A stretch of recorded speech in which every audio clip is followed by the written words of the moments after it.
আমি একজন ঘরের বউ। আমার সারাদিনে কাজ কি? হয় আমি রান্না করছি, না হলে রান্না করতে যাচ্ছি, না হলে রান্নাঘর থেকে ফিরে আসছি। যখন আমি ঘুমাচ্ছি, তখন ঘুমিয়ে ঘুমিয়ে স্বপ্ন দেখছি কাল সকালে কী রান্না করব।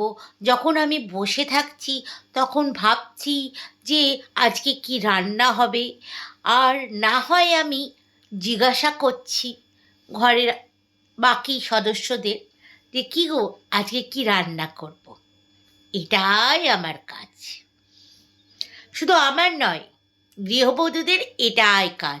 সারাদিন এইটাই চিন্তা করে পাই না যে আজকে আমি কি রান্না করব, কাল আমি কি রান্না করব, রাতে আমি কি রান্না করব, সকালে আমি কি রান্না করব, দুপুরে আমি কি রান্না করব।